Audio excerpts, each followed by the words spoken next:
Hey, Rob Cairns here with the SDM show.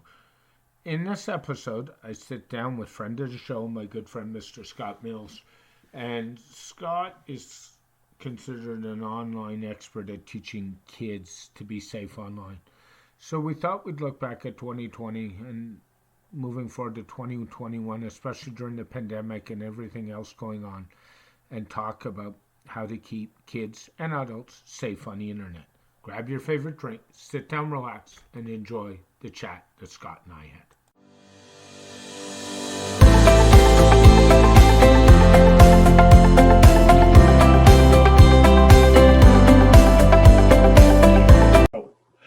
Hey, Al, Rob Cairns here. I'm here with my good friend Scott Mills, and we thought we'd do something a little different today. We'd talk a little bit about some social media safety concerns in 2020 and things you can do in 2021 to make yourself a little more safe on social media. How are you today, Scott? Good, thanks, Rob. Thanks for inviting me onto your show. Yeah, this is like your second appearance, so you're getting up there. So I think, and I know you and I over the years, we've beat this drum and we got to keep beating it. So in 2020, what were the biggest problems on social media from your perspective, from a safety perspective, and things people weren't doing? I don't know if this is safety or not, but fake news is the biggest enemy out there. Yeah. So you see something on social media that's not true for one reason or another. It looks legitimate, and then you don't know what to think. So I think the biggest safety issue is, and the best thing that you can do to protect yourself is to follow and engage with legitimate, trusted sources of information. Yep. And anyone else, you just don't follow them and don't even let them on your feed, because it can affect your mood. It can affect your how you look at the world, and that's the biggest concern as far as I'm concerned is misinformation and disinformation, commonly known together as fake news. Yeah. I would agree with that. And I mean, and even legitimate people are spreading fake news. And we'll start with my favorite guy with the orange hair in the big white building, who we get rid of in 18 days or something. And for those who don't know, that's how I refer to Donald S. Trump, the president of the United States. I have no, he spreads more fake news than most people. And he actually accuses trusted sources like CNN, the Washington Post, the New York Times, three to name, spreading fake news for him, right? So, yeah. Yeah, definitely. Um, the trust in our established institutions has taken a serious hit over the past 4 or 5 years, and I'm not sure how to bring that back, but I think we have to keep the faith. Mhm.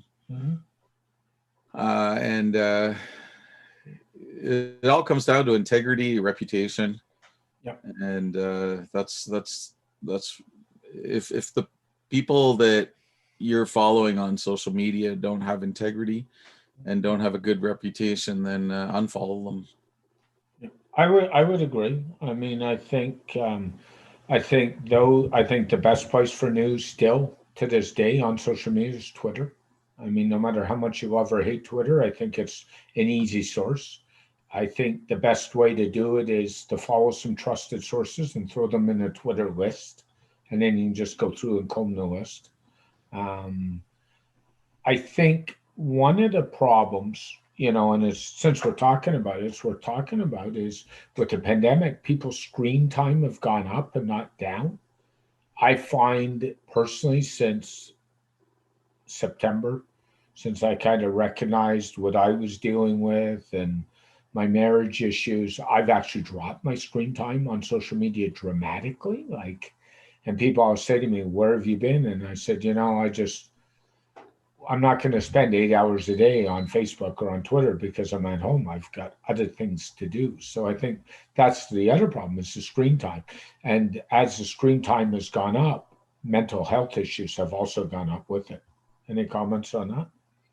Oh, for sure. First off, I agree 100% that news breaks on Twitter. And if you have a very good list of people on Twitter, you can keep yourself pretty current pretty easily. And there are some really decent lists that I follow of trusted media sources, meaning agencies and organizations and key reporters that are trustworthy. And it's on the Toronto Police Operations, TPS Operations Twitter account. It's called Toronto Media, Yep. and that's a really good list to follow. A lot of people do follow it, but I essentially say that you can sit there and look at that list. You can actually bring the list right across the top of your Twitter feed now. If anybody wants to know how to do that, let me know, because it really makes your life easier. And there are some really solid lists built out there where you can get key relevant information from official sources very, very quickly and not get caught up in the misinformation and disinformation / fake news. And on your point about the mental health piece, most therapists that I've seen or heard out there are saying to minimize your screen time, not completely disengage from it, but definitely get away from the computer, get away from your phone, go out and enjoy nature, and go out and take a walk. Just keep yourself balanced and grounded, because screen time is way up for work due to working remotely and things like that. So I really do think that is a good idea. But I also think that it's important to keep up to date with what is going on in the world. You can't completely shut yourself out, because that creates problems as well. But as we stated right off the top, very important to follow trusted sources, and anybody that's not a trusted source, take them off, because it's just going to cause you stress. And you want to maximize that time that your screen time is by quality content that's coming through from trusted sources. Yeah, place the time on what's important, and do that. Social media accounts, they get hacked every day. Isn't it time really to stress to people that they must install two-step authentication on a social media account, and why? That's pretty interesting. I've had two-step login authentication installed numerous times. When you're switching over accounts or you're switching over devices, and that for somebody that uses a lot of social media like me, it can get quite tiresome with the two-step login authentication. I know. So you need to, because you can lose access pretty quickly.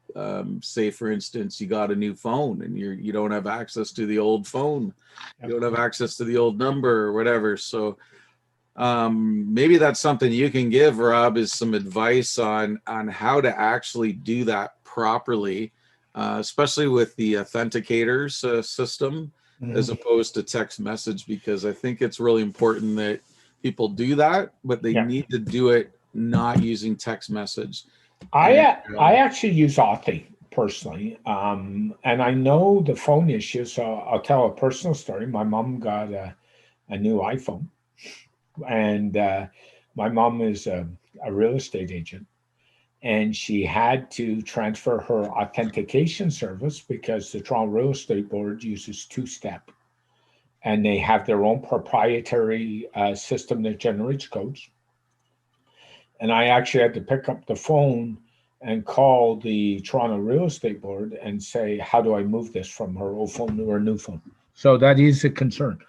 I prefer Google Authy because text message authentication is not a good, not Google Authy, but Authy, because text message um, is not a good idea. You can spoof a SIM card. It's easy to call up a telco and get some sympathetic person who will send you a SIM card. Even with all the measures. I mean, Rogers now has voice ID, they now have verification, they now have PIN numbers, and people still get past them because some rep will let their guard down. And the problem with SMS is it's really the human element at the telcos. So Authy is a good source, it's free. The big thing with Authy is it will let you download 10 backup codes. And what I always tell people is download the backup codes and put them somewhere, because the minute you change phones, you're going to need them. The other way I like to go for two-step is what's called an UBA key. So that's basically a USB key that you can set up for that generates codes, that's pre-authorized, and that's the other way that works really well. Yes, it's a pain, especially when you're like me and you're on a work laptop, a personal laptop, and a phone, and two tablets, and but the problem becomes is if you don't do it, where are you in the long run, and how important is your privacy and your information to you? Mhm.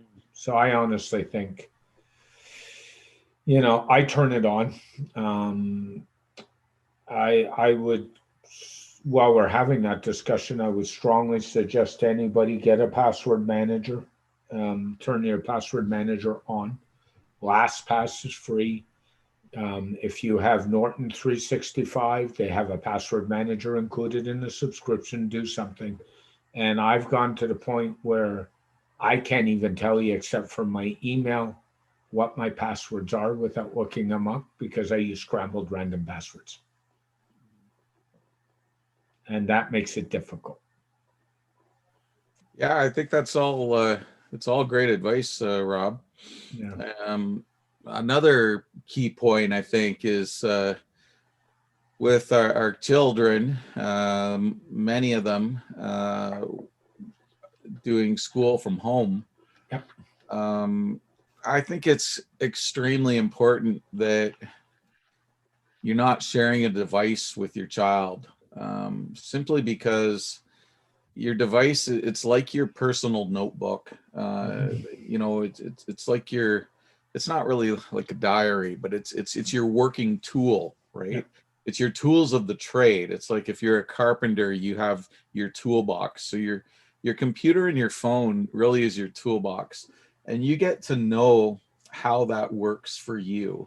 Mhm. And uh, if your child is constantly borrowing that, it's annoying, that You they're would know, taking right? your device, but B, they're trying to establish their own toolbox, Yeah. and they can't do it effectively on your device. So Mhm. it is a really good investment, to invest in a device that is your child's, and then mentor them. Yeah. This works for me. This work. Hey, and you'll be surprised that a lot of times your children are teaching you things Mm. that you didn't know, Yeah.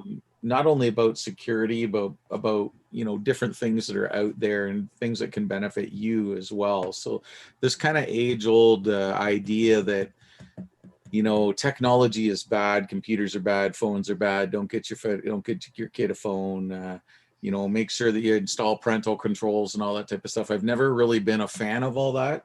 I've Nor been a me, fan actually. I've Yeah. been a fan of mentoring your children and having a dialogue about their technology use. But now more than ever, Yeah. since Yeah. the pandemic, I think it's imperative that if your child doesn't have their own device, and that could be multiple devices, they probably need a phone and a laptop at this point, even if they're 8 years old in elementary school. Yeah. Um, Or so a Chromebook, even more so. Like for an 8-year old, I think honestly a Chromebook is a really good choice. I know my friend Leslie and her classes have Chromebooks and they work really well. And they at 8 or 9, they probably don't need a full laptop, but Yeah. But you it's know, the, like, I'll give you an example. My 8-year-old, he was obviously during the first lockdown was doing the learning from home, and it yeah, wasn't synchronous learning. It was basically assignments, and so he could kind of go and grab whatever device, but you had to log into his account. yep, So he really needed kind of his own device to do that. And now, coming the first, going back to school, on Monday. everybody's going to be Yep. on what they call synchronous learning, which means that your teacher and your classmates are there all the time. So if you're working from home, which many people are, you're not going to have time to loan your device to your child now. Like, they're going to need their own device. And I know the school boards have been really trying to make sure that no child is left behind and that everybody has a device that needs one. But if you're the adult out there that's thinking that, why would my 8-year-old need a device? It's time to move forward with that thinking and change that thinking to Yeah. what device is going to suit my child's needs, and how can I learn together with my child to use this device? Because moving forward in the world, if your child doesn't know how to work their own device, Yeah. both for their studies and personally and their recreation and enjoyment and gaming and stuff like that, they're going to be left out.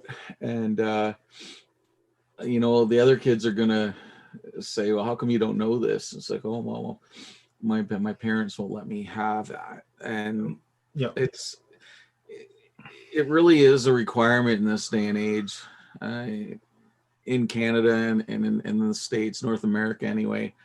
And I would hazard a guess to say worldwide, probably not everywhere in the world, but having your own device as a child is important. No, I would agree with you. I would agree that we cannot, um, the old days of taking the device and throwing it in the central place in the house doesn't work anymore. We all know that. Um, Yeah. and that's a big problem. And I think the best way to build trust, and I'm like you, I'm not a fan of installing monitoring software. I never did it with mine. I'm not a big fan of telling kids what they should and shouldn't do. I'm a big fan of having an open mind. And then when your kids come to me and say, I have a problem, because the odds are the kids are playing in places that you wouldn't think of. So, for example, Discord, the forum place. There's more bullying with kids that goes on in Discord than I can count. Online games. So places like World of Warcraft, any of these, even Nintendo games, the minute you invoke chat, you invoke the possibilities of kids being abused a little bit, right? Yeah. Just Yeah. Yeah. You have to be, chat is okay. The kids just need to be comfortable with who they're talking with, and mom and dad, if they're really young kids, need to know who they're talking with. So what a lot of parents are doing now is they're buying their children, whatever age they are, they're buying them a SIM card, and yes, they're interchangeable. So they may, that number could have been assigned to somebody else, and next thing yep. you know, they install the SIM card with a new number in their device Mhm. because they've been used to working off of Wi-Fi, and now, they've got a SIM card, so they're really excited about it. Next thing you know, they're getting all these calls that are directed for somebody who had that SIM number before, and they're reaching out on all types of messaging apps and things like that, and some of the content is pretty inappropriate. So I dealt with this firsthand, with a 12-year-old female, Yep. over the holidays, and her mom gave her a SIM card for Christmas, and it was pretty exciting. And next thing you know, all these weird messages started coming. So I don't think you need to take the SIM card out and run it back to the store and switch it or anything like that. What I think you do need to do is be diligent about blocking numbers that are trying to contact your child inappropriately. And after a couple of weeks, they'll get the message that that number's not belonging to that particular person again, and things will be okay. But these are things that you need to look out for when you pick up a SIM card these days. Yeah, and a lot of stuff too is common sense. And you and I have talked about with kids over the years. One, don't take the pictures you shouldn't take, even if you think it's okay. And we all know which ones we're talking about. So please don't do it. I've seen more battles with kids and adults over pictures that I don't even want to talk about. Number two, be careful. Think about some of these new networks like TikTok. TikTok has its own problems. And now there's a new network called Clubhouse. I don't know if you've seen it running around. It's a chat app. And I just see where this is going. Like, it's from a security nightmare, it's awful, right? So you just gotta teach the kids and say, if they get in a conversation starts they shouldn't be in, the one thing kids need to learn is how to hit those block keys really quickly. Yeah, I agree. But I also, you can't shy away from some of this stuff. Like, there's always something out there about the newest and latest, greatest platform, right? So, there's the whole, TikTok, they're spying on your phone and blah, blah, blah, blah, blah. The huge reality of TikTok is that, yes, it's got a lot of content. It's got a lot of users. It's got definitely a young demographic. The content is funny. You can spend hours just sitting there scrolling. But to be honest, some of the content on there, you can learn how to do some things, like the kids in my life have actually found some really neat things on TikTok in relation to artwork. And they ended up making a whole bunch of pieces of art based on the lessons they were learning on how to do this particular art. And it was all from TikTok. So there's benefits and risks to everything. But I really think it's important that a rule of thumb is wherever your children want to go on the internet, go with them. I agree. Just be a parent out there and learn how it works. That's what I've been doing for years. I remember when I first started talking in schools, I've done thousands of school talks to kids about social media and for success and safety. And Facebook was all the big rage at one time. And, God forbid that somebody had a Facebook account. And, I remember all these teachers, they didn't have any Facebook or anything like that. These kids were all over it. And it was a free for all out there. And I was able to show a lot of the kids, here's what you're saying, and everybody out there can see it. Would you like your teacher to see that? And so it's all about mentoring. No question. And we talk about Facebook, and I'll share with you a very funny story. I was in a school a couple of years ago with one of my friends, said, would you come in and talk to my kids? And I said, gladly.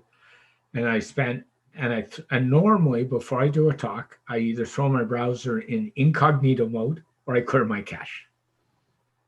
That day I chose not to. Big mistake. So I log into Facebook, and what do I have on the right-hand side? But ads for Additional Canada. For those who don't know, Additional is a plus-size clothing chain that's no longer in business. But I had ads, and one of the kids said to me, "You're male. What's with all the ads?" So I had to go through the whole concept of how ad retargeting is done, so the kids understood that if you went onto a website, that's how they target ads, right? Based on your cookies and based on what you were doing. But yeah, the more they understand, the more they get it. And there seems to be this big faction out there where people say to kids, oh, just don't do that. Well, the minute you tell kids not to do that, that's like a recipe for disaster, because then they're going to go do it anyway, right? So yeah. So I mean, that's a big problem on that one. And like the networks, honestly, Scott, the networks change, but the mechanics don't, right? Really? I mean, bullying has gone on the internet as far as I can remember, even before it was the internet, we were dealing with message boards. I mean, it's always happened, right? So, Yeah. you know, and I think for adults, one of the biggest spot of deceit and bullying, honestly, right now is dating sites, Mhm. especially with the pandemic going on. Yeah. Yeah. It's only been on a dating site myself once, and it can be a cesspool out there, and you can spend a lot of time on it, and it can really affect your psyche. Yeah. And so, at one point I probably would have said dating sites are bad, but I've known so many people in my life that have met partners on their dating sites, and they're quite happy and content in their lives. So it's like anything else, right? You have to use it in a way that's healthy for you Yeah. and safe for you, and it's just a matter of getting to learn the platform that you're on. Yeah. And be smart. Don't give out personal information. I was having this discussion with an adult female friend the other day who's jumped back into the dating pool. And she said, "What's the first thing I should do?" And I said, "Honestly, go to one of these phone services and set up a free phone number that's disposable and do it now. Like, don't give out your standard cell right away. Don't give out finances. Don't get conned into money. I mean, there's a if lot it of fraud if, out there. if it sounds too good to be true, it is. Yeah. And for your banking, online banking is another thing. um, Most people are using online banking, and for the most part it's pretty safe. Yeah. um, but if you smell something that's not right, or you see something this doesn't look right, it's probably not right. And Yeah. you need to report it to the reputable authorities, like the bank, right away. um, I haven't personally experienced a lot of things like that, but I know you have, Rob. Oh, I just went through it. I had somebody from China who did a $2,500 deposit to my account and then tried to take the 2,500 out the back end to an e-transfer to an account that was held at the TD, and Interact stopped the transfer. And the problem, even with dealing with the banks and being safe online, is depending on who you get on the phone, because we're in the middle of COVID. So you wait for 2 hours to make your call, and then they treat you like you're dumb and you're stupid. And that's a fault of the banks, the companies that make $1 million every day in this country, and they don't know how to service their customers or take them seriously. So when I dealt with my mess, and believe me, I'm still dealing with the fallout a little bit of it, I had to spend over, and get this, over 20 hours on the phone over 4 days, plus 8 hours in the branch to deal with my mess, just the banking side of it. Then I had to deal with Canada revenue side of it because I was still receiving payments from CRA, and that took more time. And the only place that I can come to conclusion that my bank account was beyond in my wife's hand was in CRA's hands, because CRA, those who don't know, the Canada Revenue Agency was hacked multiple times in the last couple of years, and the last hack was attributed back to China and Russia. Hmm. So the only thing you can really do with online banking is remember your deposits are insured. Don't share your PIN numbers. Use complex passwords, and more so, um, be very careful where you use that debit card. I mean, that's the other key thing. And watch your statements. I mean, it is so easy to log into your online banking and say, give me an Excel file of all my transactions in the last 30 days. Audit your statements. Look at your accounts. I would tell people truthfully, doing online banking on a cell phone is as safe as doing it on a PC because your cell phone is point to point. So those people who don't think it is, what I would also tell people is Do not do your online banking in a coffee shop, in a hotel, in a free public Wi-Fi. That's asking for trouble, personally. Yeah. But that and the banks in Canada seem to be very anti two-step authentication, which concerns me. It should be an option, personally. Yeah. And then they'll take that one more step, that I would suggest that anybody who's doing any internet buying for stuff goes one of two ways. Either get a credit card with a low balance just for online shopping, or go to a prepaid credit card, which is the approach I've gone, where you transfer the funds onto when you need to make that payment. And that way, if something happens, you minimize your losses, if not totally. Does that kind of make sense on that one? So going into 2021, what are the three key things you would tell people to be safe in the online world, either kids or adults? Number one is only follow and people that are trustworthy, official sources. Be careful of opinions out there, because everybody seems to have an opinion. Regardless of what many people's opinions are, the reality is whatever our leaders are implementing for us. So you can talk about things all day long, but the bottom line is, what are the rules for you to put one foot in front of the other, especially with this COVID issue? Yeah. And so take that from the official source, whether you like it or not, just follow the rules. So basically official sources. Number two, I would definitely, in order to minimize the time that you're on your devices and maximum the content coming your way, I would definitely set up lists on Twitter. I think they are very important for incoming news. So if you don't have a Twitter account, sign up and get one. Don't just sign up and look like spam. Don't take the name that they give you that looks like spam. Put a profile picture on it. Put a bio on it. Be somebody, because nobody's going to want to follow somebody that looks like spam, and engage out there. If you're on any other platforms, just follow the same rules about legitimate sources and trusted people that you're following. And when you get followed by somebody, oh, this person from India is following me. Well, they may be interested in the same topics that you're interested in, and they have a lot of value to offer you, or it may be some type of a scam. So you need to really invest in some critical eyes out there. And if you can get on an online course about what to do on your social media, and what not to do on your social media, what to look for, how to basically judge authenticity, that would be an hour or two of your life well spent.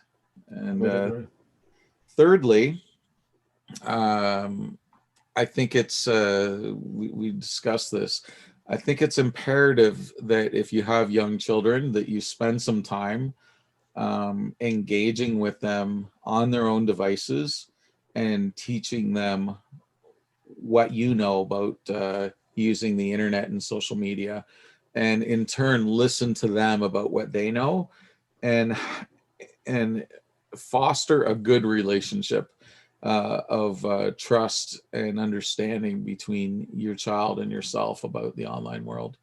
Yeah. And I think if you do those three things, everything else will fall in line.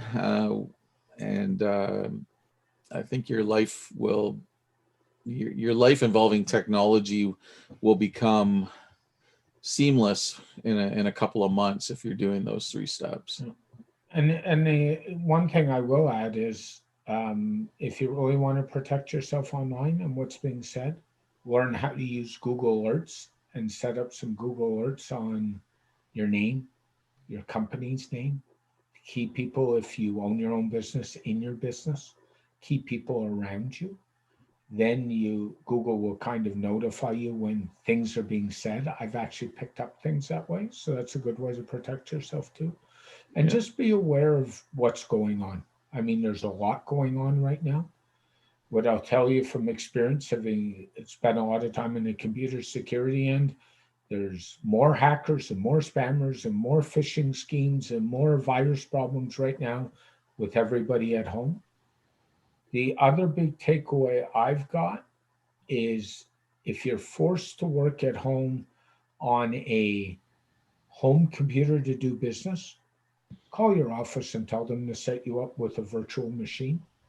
And that way, which is basically a machine running in software on top of your main machine. And that way, something happens with your business, you're not up a creek if you're infected or something. So try and keep work and home isolated. And I think a lot of people aren't doing that. And I just know from talking to IT people that I know and having been in that business, it's a nightmare right now. So just kind of think about things like that. Things are really tough right now. And I really believe that a lot of companies are going to keep people at home even after this pandemic. We've done a shift and we need to find ways to support those people. And fortunately, the company I work for supports the staff at home really well, but some companies aren't doing as good a job. And that's a bit of a problem. So, do you have anything you want to add, Scott? Or you?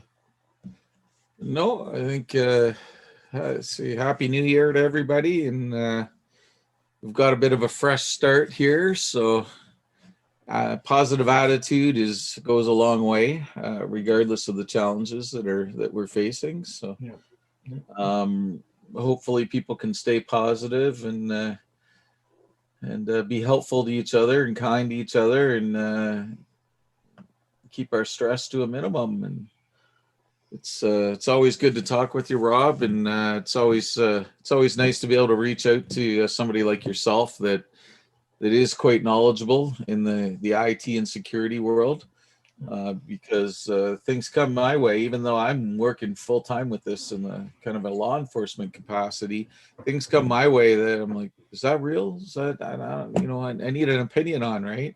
And having a guy like you that you can just reach out to quickly and say, what do you think of this? It's great. It's a valuable, you're a valuable resource to have for me and for others that are out there. I know others reach out to you for assistance as well. Thank you. So thank you for your assistance, and look My forward pleasure. to collaborating in 2021. Yeah, it's funny. I've got a network of people, friends, colleagues, and they'll reach out to me. And as I say, I'd rather people reach out than not. There's enough scams going on. I mean, you and I were talking about a domain name registration scam the other day, right, on the phone, and people don't know. And I'd rather people come to me and say, "Is this real? Does this make sense?" And 9 out of 10 times they don't make sense. And you just got to kind of help. My motto is just kind of help people. And there's people out there that say, "Oh, who cares?" Well, you know what? Then they're on their own, and that's a bit of a problem. So I appreciate the kind words, and happy New Year to everybody. And Scott, if somebody needs to ask you a question, Twitter's probably the best way, right, for you? You can, you can always call me on my cell, 647-449-2801. My cell's not a secret out there. That is true. Yeah, text me or scottmills@gmail.com with one T in Scott. My real name has two T's, but my Gmail has one T. And there's a guy in Arizona named Scott Mills that hates my guts. Yeah. He gets a lot of emails for me that are misdirected. So Scott Mills, SCOTMILLS @gmail.com. Happy to chat with anybody that's listening to your podcasts, and if they need anything, and if I can be of assistance, I'd be happy to help. And hey guys, like if you need help, you can reach out to Scott. You can reach out to me. we'll help you. It's a tough process, and I think it's, as we've both said, it's COVID has kind of complicated this process. So just keep yourself safe. Have a happy New Year, and Scott, thanks for joining me, and have a great day, everybody. Bye for now. Thanks, Rob. Take care. Hey, everybody. Rob Cairns again. A special thanks to Scott Mills for joining me on today's episode. It's always a pleasure to sit down, converse, and collaborate with Scott. He sure knows what he's doing. This podcast is dedicated to my late father, Bruce Cairns, and my wife, Jill McLean Cairns. Love you both very much. If you want to reach me, VIP@stunningdigitalmarketing.com or my website, stunningdigitalmarketing.com, on Twitter @Rob Cairns. Keep your feet on the ground, keep reaching for the stars, and make that business succeed. Bye for now.